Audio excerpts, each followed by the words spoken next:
আজকে আমি বানাবো তালের পোড়া পিঠা। তাল, সুজি, চিনি,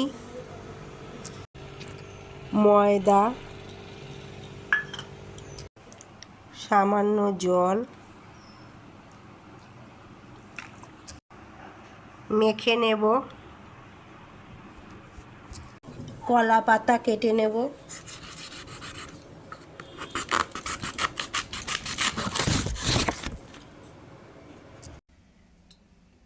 কলা পাতায় সর্ষের তেল দিয়ে নেব।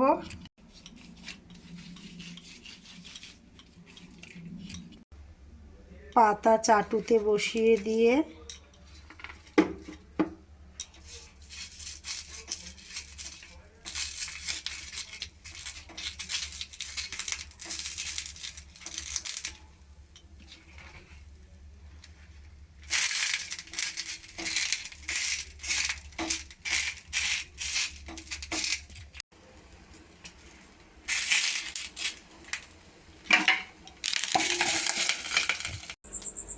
পোড়া পিঠে হয়ে গেছে।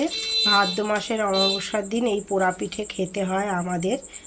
আমার মা যখন সুস্থ ছিল আমাদের তখন এই পোড়া পিঠে করে খাওয়াতো। এটা একটা পুরনো দিনের রীতিনীতি।